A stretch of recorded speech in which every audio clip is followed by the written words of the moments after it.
स्वागत है आपका। खबरें भी तक देख रहे हैं आप। मैं आपके साथ मुमताज खान में हाजिर हूं हमेशा की तरह अपना खास कार्यक्रम खबर की तह तक लेकर आपके दरमियान। इस कार्यक्रम के जरिए हमारा मकसद है हर उस अहम खबर की तह तक पहुंचे जो सीधे आम आदमी के सरोकार से जुड़ी होती है, और इसमें हमारी मदद करते हैं हमारे तमाम ब्यूरो चीफ्स, हमारे तमाम सीनियर साथी। आइए शुरुआत करते हैं आज के खास कार्यक्रम की। सबसे पहले आपको बता रहे हैं कि हरियाणा के मुख्यमंत्री मनोहर लाल दिल्ली दौरे पर हैं। शनिवार शाम को ट्रेन से दिल्ली पहुंचे मुख्यमंत्री। हरियाणा भवन से अब थोड़ी ही देर बाद गुरुग्राम के लिए रवाना हो जाएंगे मुख्यमंत्री। आज गुरुग्राम में एक नई स्कीम की शुरुआत करेंगे मुख्यमंत्री। वन टाइम सेटलमेंट स्कीम 2023 की शुरुआत होगी गुरुग्राम में, जिसके लिए अब से थोड़ी ही देर बाद दिल्ली से मुख्यमंत्री मनोहर लाल रवाना हो जाएंगे।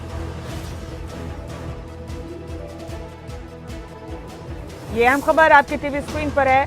शनिवार शाम को ट्रेन से दिल्ली पहुंचे थे मुख्यमंत्री मनोहर लाल। हरियाणा भवन से थोड़ी देर बाद गुरुग्राम के लिए रवाना हो जाएंगे। वन टाइम सेटलमेंट स्कीम 2023 की आज शुरुआत करेंगे मुख्यमंत्री मनोहर लाल। अहम खबर इस वक्त की आपके टीवी स्क्रीन पर है। हरियाणा के मुख्यमंत्री के अहम दौरे के हवाले से अपडेट आपको दे रहे। कल शाम को ट्रेन से दिल्ली पहुंचे थे मुख्यमंत्री मनोहर लाल और आज अब से थोड़ी ही देर बाद गुरुग्राम के लिए रवाना हो जाएंगे हरियाणा भवन से। ये देखिए तस्वीरें आपके टीवी स्क्रीन पर इस वक्त की। हरियाणा के मुख्यमंत्री दिल्ली दौरे पर हैं। कल शाम को ट्रेन से दिल्ली पहुंचे थे मुख्यमंत्री और आज गुरुग्राम पहुंचेंगे एक खास स्कीम को लॉन्च करने के लिए।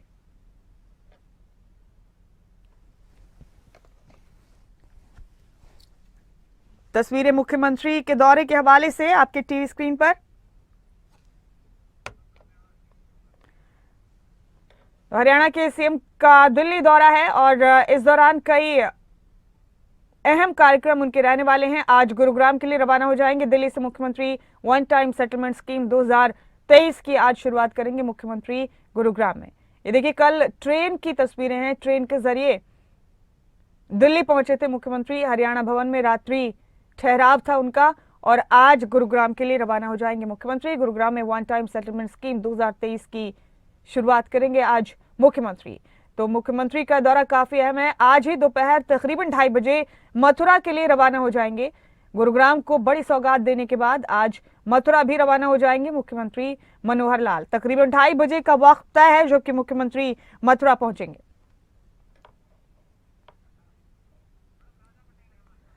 हमारे साथ राजा पटेल दिल्ली से हमारे साथी बने हुए इस खबर पर। राजा, कल से ही सरगर्मियां तेज थी। मुख्यमंत्री मनोहर लाल दिल्ली दौरे पर पहुंचे हैं और अब थोड़ी ही देर में गुरुग्राम के लिए रवाना हो जाएंगे। तफसील से बताइए राजा, दिल्ली में क्या क्या शेड्यूल था मुख्यमंत्री का? 2 दिवसीय दिल्ली दौरे पर मुख्यमंत्री कल देर रात दिल्ली पहुंचे हैं। काफी अहम ये दिल्ली दौरा है क्योंकि चुनावी साल है, ऐसे में बड़ी मुलाकातें आज देर शाम दिल्ली में देखने को मिल सकती हैं। अब से कुछ देर बाद मुख्यमंत्री मनोहर लाल गुरुग्राम के लिए रवाना हो जाएंगे। गुरुग्राम में एक बड़ी जो स्कीम है मुफ्त स्थापक स्कीम 2023 का शुभारंभ मुख्यमंत्री मनोहर लाल करेंगे। उसके बाद 2:30 पर मथुरा के लिए रवाना हो जाएंगे। मथुरा में एक भव्य कार्यक्रम का आयोजन किया गया है। उसके बाद दोबारा वापिस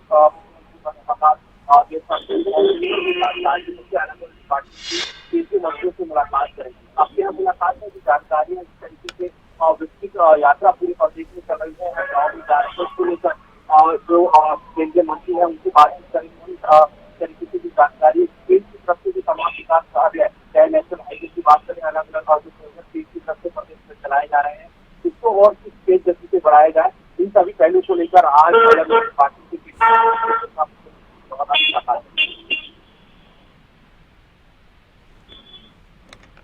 राजा, आप बने रहिए हमारे साथ। एक और अहम खबर पर भी आपका रुख करेंगे। आपने जैसे बताया कि आज मथुरा भी पहुंचेंगे मुख्यमंत्री मनोहर लाल, तो आज दोपहर 2:30 बजे के करीब मथुरा पहुंचेंगे मुख्यमंत्री मनोहर लाल और सीएम यहां वात्सल्य ग्राम कार्यक्रम में शिरकत करने वाले हैं। वृंदावन से शाम को दिल्ली में मुख्यमंत्री की वापसी होगी।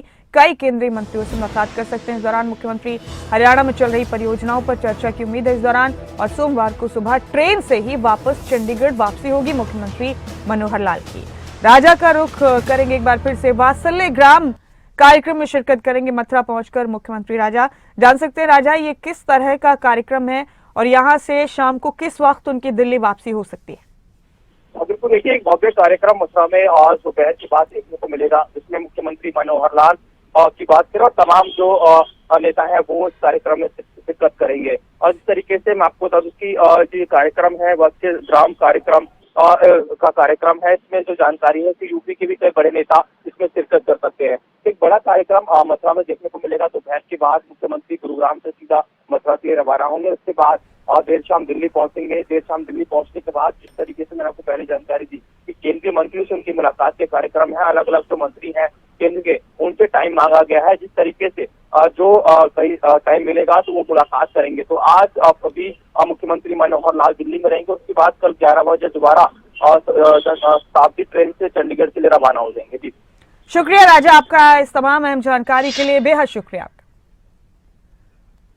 अब हम रुख करेंगे हिमाचल प्रदेश का। नए साल के इस्तकबाल के लिए तैयार है हिमाचल प्रदेश। पहाड़ों की खूबसूरती देखने पहुंचे सैलानी।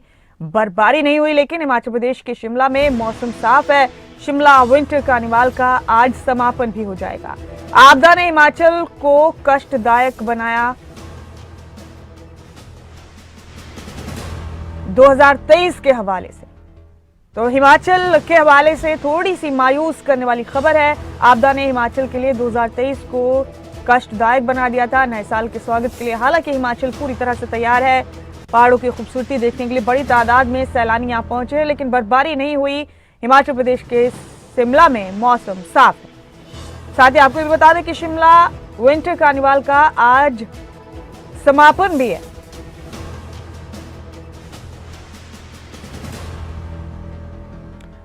प्रदीप ठाकुर शिमला से हमारे ब्यूरो हेड इस खबर पर हमारे साथ बने हुए हैं। प्रदीप, हिमाचल प्रदेश के हवाले से थोड़ी सी ये मायूस करने वाली खबर है। जिस बर्फबारी के लिए पर्यटक यहां पहुंचे थे, खासतौर से नए साल का जश्न मनाने के लिए, वो बर्फबारी इस बार यहां नजर नहीं आ रही है। खासतौर से शिमला में विंटर कार्निवाल का भी आज समापन है और बताया यह जा रहा है कि 2023 को आपदा ने दरअसल हिमाचल के लिए मायूस कुन बना दिया है। थोड़ा सा खराब रहा है 2023 आपदा के चलते हिमाचल के लिए। प्रदीप। बिल्कुल मुमताज, देखिए आज 2023 का अंतिम दिन है और कल नए साल की यानी 2024 की शुरुआत हो जाएगी। और आज का दिन काफी बेहद खास रहता है और जश्न मनाने के लिए पर्यटक भी यहाँ पर बड़ी संख्या में पहुंचे हुए हैं। हमने 2 दिन से लगातार देखा कि रिज मैदान बिल्कुल भरा हुआ था और आज भी क्योंकि 31 दिसंबर है और छुट्टी भी है, रविवार की छुट्टी है, तो पर्यटकों के लिए ये बहुत बेहतरीन दिन आज का रहेगा, क्योंकि इस छुट्टी को भी शिमला में मना सकते हैं। उम्मीद सभी को थी कि बर्फबारी इस बार हो सकती है और नए साल को अमूमन बर्फबारी हुआ करती है हिमाचल प्रदेश के कई क्षेत्रों में, और शिमला में भी क्रिसमस और जो न्यू ईयर है उस दौरान बर्फबारी का इंतजार रहता है और बर्फबारी होती भी रही है।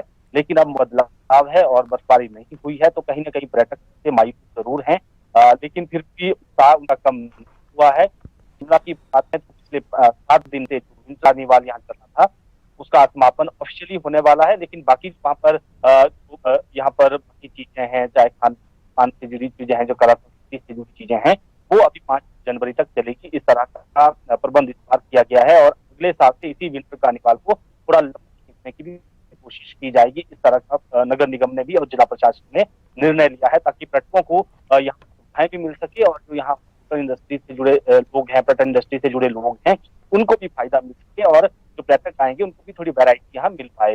हालांकि उम्मीद हमेशा बर्फबारी की ज्यादा रहती है शिमला में, और पड़ोसी राज्यों खासतौर पर पंजाब, हरियाणा, दिल्ली की बात करें, जब बर्फबारी की सूचना मिलती है तो फटाफट पर्यटक शिमला पहुंचना शुरू करते हैं, लेकिन इस बार उस तरह की स्थिति नहीं है। ओवरऑल अगर इस पूरे साल की हम बात करें तो हिमाचल प्रदेश में, क्योंकि पिछले दिसंबर महीने में ही नई सरकार बनी थी और उसके बाद जनवरी के शुरू में ही हिमाचल नया मंत्रिमंडल मिला, सुखविंदर सिंह सरकार का पहला बजट पेश हुआ और इस बार जिस तरह से आपदा ने जख्म दिए हैं, वो कहीं ना कहीं पहला साल यानी ये जो साल है वो प्रदेश के लिए अच्छा नहीं रहा है। सुखविंदर सिंह सरकार का ये पहला साल है, उसमें आपदा आई और नुकसान बहुत ज्यादा हुआ है। जुलाई अगस्त का जो महीना था वो काफी कष्टदायी प्रदेश के लिए रहा।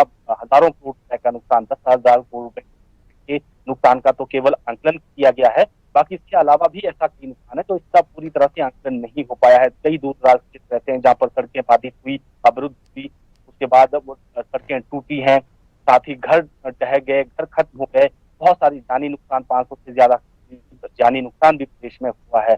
तो कहीं ना कहीं ये साल प्रदेश के लिए काफी जख्म देने वाला रहा। और जो जिस तरह का हम समझ सकते थे कि अगर सारी चीजें सामान्य रहती तो शायद इस साल की विदाई वो अच्छे से हो पाती, लेकिन नुकसान बहुत ज्यादा हुआ है। आपदा काफी कष्टदायी रही है प्रदेश के लिए, लेकिन फिर भी प्रदेश जो है मिला जुला यहाँ का हम अक्सर कह सकते हैं कि वो प्रदेश में रहा है। यहाँ की आर्थिक की बात करें, उसमें भी सुधारवादी कदम उठाए गए हैं और सुधार की कोशिशें लगातार सरकारें करती आई हैं। और उम्मीद कर सकते हैं कि जो प्रदेश अभी नुकसान झेल पाया है, अब जल्द ही उठेगा और फिर से वैसा ही प्रदेश बनेगा जैसे 2022 का साल था। तो क्या बर्फबारी ना होने की वजह से प्रदीप इस तरह की भी संभावना हो जाती है कि पर्यटक यहां से वापस लौटना शुरू करें या फिर अपने वेकेशन प्लान में तब्दीली करें? बिल्कुल, देखिए शिमला में भी पिछले कल जो पर्यटन इंडस्ट्री से जुड़े लोग हैं उन्होंने चिंता जाहिर की कि बर्फबारी ना होने की वजह से शिमला में जो पर्यटक आता है उसका शॉर्ट स्टे हो रहा है। यानी वो आ रहा है, शिमला कुफरी की तरफ जा रहा है, नाथद्वारा जा रहा है और वहां से सीधा वापस दिल्ली चंडीगढ़ यानी अपने घर गंतव्य तक पहुंच रहा है। और इससे नुकसान पर्यटन इंडस्ट्री को हो रहा है। ज्यादा से ज्यादा पर्यटक यहाँ एक दिन रुक रहा है। कहीं ना कहीं अब जो बर्फबारी नहीं हुई है, जब बर्फबारी होती है तो 2-3 दिन कई बार पर्यटक रहते हैं और फिर जब बर्फबारी रुक जाती है तो उसके बाद उस बर्फ को देखने के लिए भी कई दिनों पर्यटकों का आना जारी रहता है और उससे होटल इंडस्ट्री को फायदा होता है। हमने शिमला में देखा कि यहाँ पर पर्यटकों से भरा पड़ा है पूरा रिज मैदान, हमने पूरा पैक देखा, भरा हुआ वहाँ पर पूरा मैदान था।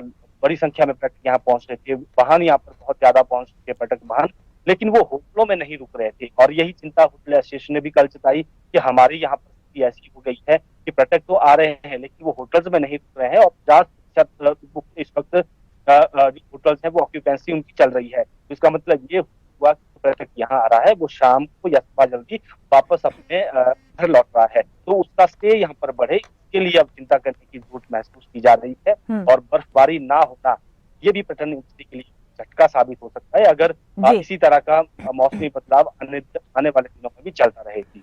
तो फिर बर्फबारी के अलावा प्रदीप और कैसी पॉसिबिलिटीज है यहाँ हिमाचल प्रदेश के अलग अलग हिस्सों में जिस वजह से पर्यटक यहाँ रुके रहने का फैसला कर सकते हैं? बिल्कुल, देखिए हिमाचल को लेकर पहले से ही इस बात को लेकर चर्चा चलती रही है कि यहाँ पर जो टूरिस्ट डेस्टिनेशन है, जैसे अगर मनाली की बात करें, वहाँ पर्यटक पहुंच रहा है, वहाँ पर्यटक रुक भी रहा है और ऑक्यूपेंसी भी वहाँ पर अच्छी है, क्योंकि पर्यटक सीधा रोहतांग अटल टनल सिसु की तरफ जाता है, वहाँ पर बर्फ देखता है। और जो पर्यटक बाहरी राज्यों से, खासतौर पर जो दक्षिण भारत से पर्यटक आता है वो बर्फ देखना चाहता है, क्योंकि उसने वो चीजें नहीं देखी होती है, तो वो सीधा मनाली की तरफ जाता है या फिर वो चंबा डलहौजी की तरफ जाते हैं या फिर कांगड़ा में भी जाते हैं। लेकिन शिमला की अगर खासतौर पर बात करें, जो यहाँ की चिंता यही है कि यहाँ पर पर्यटक अब शॉर्ट स्टे हो गया है और कनेक्टिविटी एक प्रदेश का बड़ा इशू बन गया है। घंटों जाम लगता है तो पर्यटक जो है वो शिमला भी आना पसंद नहीं करता है, कहीं और डेस्टिनेशन में जाना भी पसंद नहीं करता है। एयर कनेक्टिविटी की बात हमेशा से होती रही है, लेकिन रेगुलर फ्लाइट्स नहीं है। कुल्लू के लिए हालांकि फिर भी रेगुलर फ्लाइट्स चलती हैं, लेकिन कम सीटें दिल्ली से अगर कोई पर्यटक आना भी चाहते हैं तो कम सीटें वहां के लिए हैं। और ऐसे में रेगुलर फ्लाइट्स, ज्यादा फ्लाइट्स वहां पर हो कि एक अच्छा टूरिस्ट, जो हाई क्वालिटी टूरिस्ट होता है वो भी वहां पर पहुंचे। लेकिन रूटीन टूरिस्ट कुछ क्षेत्रों में अच्छा पहुंच रहा है, लेकिन शिमला के जो प्लेयर्स हैं उनकी चिंता ये है कि जो शिमला के आसपास कई हेरिटेज चीजें हैं उनको डेवलप करने की जरूरत है, उनका प्रचार प्रसार करने की जरूरत है, ताकि पर्यटक शिमला पहुंचकर सिर्फ ये ना सोचे कि हमने रिज जाना है या फिर नारकंडा ही जाना है, बल्कि शिमला के जो हेरिटेज चीजें हैं, हेरिटेज वॉक भी की जा सकती है। यहाँ पर नेचर के बिल्कुल करीब ये शिमला जिसे पहाड़ों की रानी कहते हैं, तो ऐसे बहुत अच्छे मंदिर भी यहाँ पर है, वहां भी पर्यटक वहां जाए और उसका प्रचार हो, इस तरह की व्यवस्था अब करने की जरूरत महसूस की जा रही है। लेकिन इतना दूर है कि हिमाचल प्रदेश, क्योंकि पर्यटन इंडस्ट्री पर टिका हुआ प्रदेश है और 7.6% हिमाचल का जो GDP है उसमें पर्यटन इंडस्ट्री का हिस्सा है, तो कहीं ना कहीं उसको बचाए रखने की जरूरत है। और उसमें जिस तरह की परिस्थितियां बन रही है मौसमी बदलाव की वजह से, उससे कहीं ना कहीं चिंताएं जो है वो अब जो होटल इंडस्ट्री से जुड़े या इस इंडस्ट्री से जुड़े लोग हैं उनकी चिंताएं इससे बढ़ रही है। बेहद शुक्रिया प्रदीप आपका इस खबर की तह तक पहुंचने के लिए, बहुत बहुत शुक्रिया। अब हम लोग कर रहे हैं उत्तराखंड का। उत्तराखंड बीजेपी ने 5 महत्वपूर्ण कार्यक्रम तय कर दिए हैं। इन कार्यक्रमों के लिए बीजेपी की प्रदेश स्तरीय टीम गठित की गई है। सभी कार्यक्रमों की रिपोर्ट केंद्रीय नेतृत्व को भी भेजी जाएगी। लोकसभा चुनाव के चलते कार्यक्रम शुरू करने जा रही है बीजेपी। कार्यक्रमों के सफल संचालन के लिए टीमों का गठन किया गया है। सभी अभियानों की रूटीन मॉनिटरिंग प्रदेश नेतृत्व की तरफ से की जाएगी। 5 महत्वपूर्ण कार्यक्रम है जो उत्तराखंड बीजेपी की तरफ से तय कर दिए गए। इसके लिए टीम भी गठित की गई है। गांव चलो अभियान इनमें एक कार्यक्रम है जिसकी शुरुआत बीजेपी करने वाली है। वहीं दीवार लेखन अभियान कार्यक्रम भी शुरू किया जाएगा। ये कौन कौन से कार्यक्रम है आपको तफसील से बता रहे हैं हम ग्राफिक्स के जरिए। महिला स्वयं सहायता समूह और गैर सरकारी संस्था संपर्क अभियान भी शुरू होगा। 5 मुख्य कार्यक्रम है जिनकी शुरुआत बीजेपी करने जा रही है। उत्तराखंड में पार्टी ज्वाइनिंग टीम अभियान भी उत्तराखंड में शुरू किया जाएगा। तो कार्यक्रमों के लिए बीजेपी की प्रदेश स्तरीय टीम गठित कर ली गई है।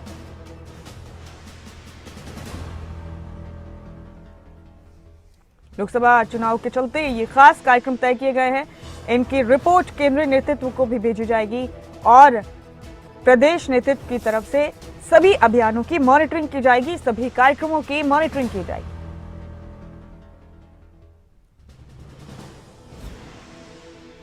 तो सभी कार्यक्रमों की रिपोर्ट केंद्रीय नेतृत्व को भी भेजी जाएगी। आपको बता दें कि उत्तराखंड बीजेपी ने लोकसभा चुनाव के चलते 5 अहम कार्यक्रमों को शुरू करने का फैसला कर लिया है।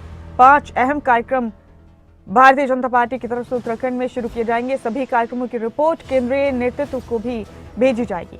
लोकसभा चुनाव के चलते एक कार्यक्रम शुरू करने जा रही है बीजेपी और प्रदेश नेतृत्व की तरफ से इन कार्यक्रमों की मॉनिटरिंग की जाएगी। सभी कार्यक्रमों की रूटीन मॉनिटरिंग की जाएगी स्थानीय नेतृत्व की तरफ से। कार्यक्रमों के लिए बीजेपी की प्रदेश स्तरीय टीम भी गठित की गई है।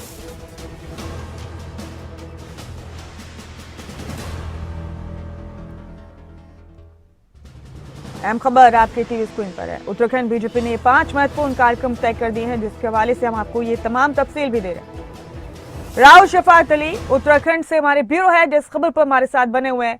राव शफात, जाहिर सी बात है सबकी निगाहें 2024 के लोकसभा चुनाव पर हैं और इसी को लेकर सबकी तैयारियां तेज हैं।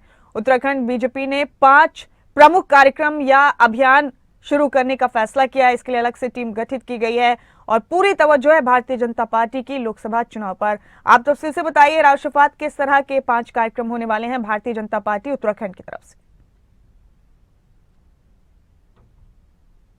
कार्यक्रम है और इनकी रूपरेखा भाजपा की ओर से तैयार कर दी गई है।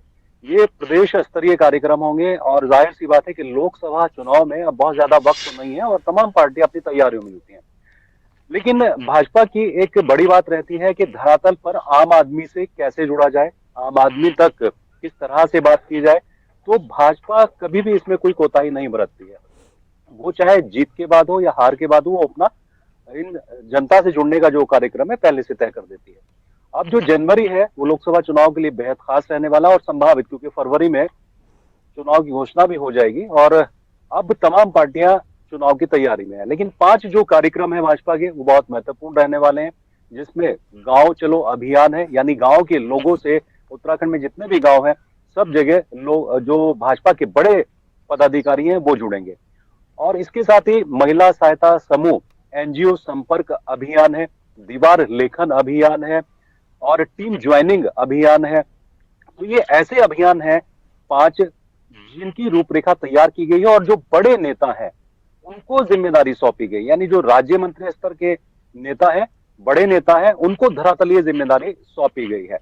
और ये जो 5 कार्यक्रम रहेंगे, सबसे खास बात यह है कि इसके क्रियान्वयन के लिए जिम्मेदारी तो दी गई है, लेकिन इसकी मॉनिटरिंग करेगी जो प्रदेश की कार्यकारिणी है और ये तमाम जो रिपोर्ट है अपने केंद्रीय नेतृत्व को भेजेगी।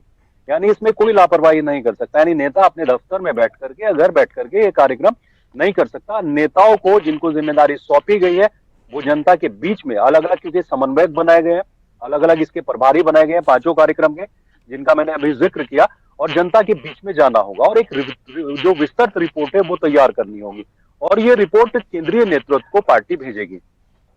तो इससे तो ये रहेगा कि जनता के बीच में केंद्र सरकार की और राज्य सरकार की छवि क्या है, दूसरा केंद्र सरकार की योजनाएं और राज्य सरकार की योजनाएं जनता तक पहुंची है या नहीं पहुंची है, आने वाले वक्त में जनता का मन क्या है, लोकसभा के चुनाव में वो किसको अपना प्रत्याशी चाहते हैं।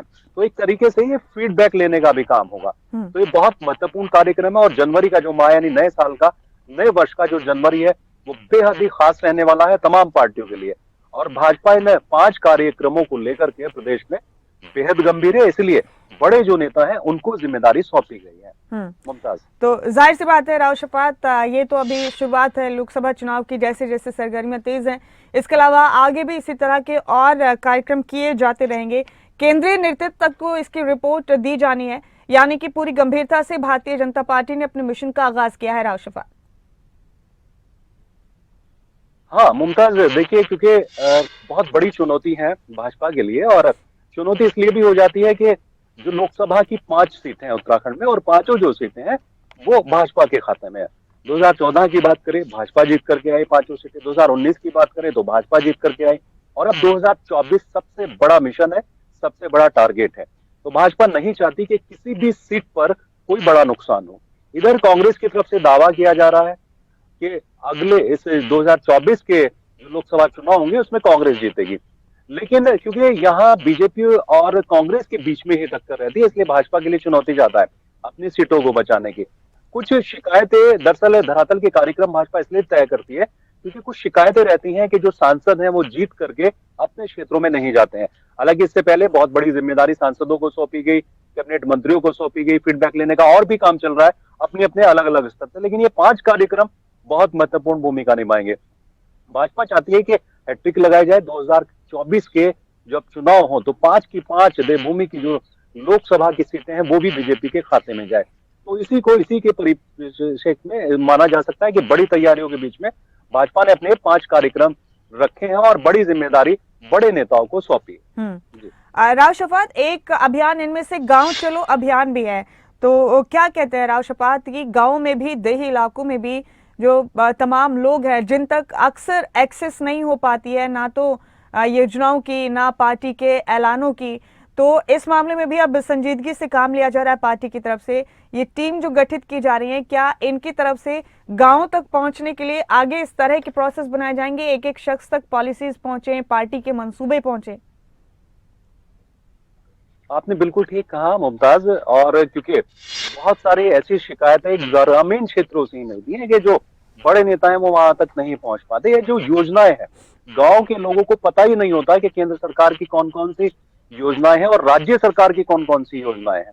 इसका मकसद यही है कि गांव जाकर के गांव चलो अभियान, बड़े नेता जब संपर्क साधेंगे, उन ग्रामीण क्षेत्रों से संपर्क साधेंगे जहां नेता नहीं पहुंचते अमूमन अक्सर, और उनके जो विधानसभा क्षेत्र हैं वो भी नेता नहीं पहुंचते हैं, तो ये जो टीम के सदस्य हैं, टीम के जो समन्वयक हैं, ये उस गांव में पहुंचेंगे और उत्तराखंड के जितने भी गांव हैं उन सब ग्रामीण वासियों से संपर्क साधा जाएगा। उनकी क्या शिकायतें हैं या फिर वो क्या उम्मीद रखते हैं, केंद्र सरकार की कौन सी योजनाएं हैं, तमाम जानकारी दी जाएगी। और आपने ठीक कहा कि शहरी क्षेत्रों में जो बड़े नेता हैं वो सिमट करके रह जाते हैं, जब उनको पद मिलता है या फिर जो विधायक हैं वो भी ग्रामीण क्षेत्रों से शहरी क्षेत्रों में आ जाते हैं, तो बहुत कम ऐसा देखने को मिलता है कि जीतने के बाद जो विधायक हैं वो अपने क्षेत्रों में भ्रमण करते हैं। सिर्फ चुनाव के दौर में इस तरह की चर्चाएं रहती हैं, वो अपने क्षेत्रों का भ्रमण करते हैं, लेकिन उसके बाद जब 5 साल बीतने को होते हैं तभी जो बड़े नेता है वो ग्रामीण क्षेत्रों में जाते हैं। और इससे ये होता है कि जो ग्रामीण क्षेत्र के लोग हैं वो नाराज तो होते ही हैं, लेकिन उनको ये भी नहीं पता होता कि केंद्र सरकार की योजनाएं कौन सी और उन तक कौन सी योजनाएं पहुंचनी चाहिए थी। तो इसके पीछे का मकसद यही है कि ग्रामीण क्षेत्रों में सबसे ज्यादा संपर्क साधा जाए। इसके साथ एक और बहुत महत्वपूर्ण कार्यक्रम है महिला सहायता समूह, क्योंकि उत्तराखंड में देखिए अगर इसको देखें तो ये बहुत महत्वपूर्ण है, और जो एनजीओ है उनसे भी संपर्क साधा जाएगा। रोजगार किस तरह से स्वरोजगार दिया जाए, केंद्र सरकार की ओर से, राज्य सरकार की ओर से स्वरोजगार की क्या क्या योजना है, महिला सहायता समूह के लिए राज्य सरकार और केंद्र सरकार कौन सी योजनाओं पर काम करती है, क्या वो पहुंची नहीं पहुंची, ये भी बहुत महत्वपूर्ण रहने वाला है। जी, बेहद शुक्रिया राव शफात आपका इस तमाम अहम जानकारी के लिए, बहुत बहुत शुक्रिया। तो इसी के साथ हमारे आज के खास कार्यक्रम खबर की तह तक में फिलहाल मेरे साथ इतना ही। मैं अपने सभी साथियों का शुक्रिया अदा करती हूँ। इस कार्यक्रम में आज के लिए इतना ही, मुझे दीजिए इजाजत, लेकिन तमाम अहम खबरों के लिए आप बने रहें खबरें अभी तक के साथ।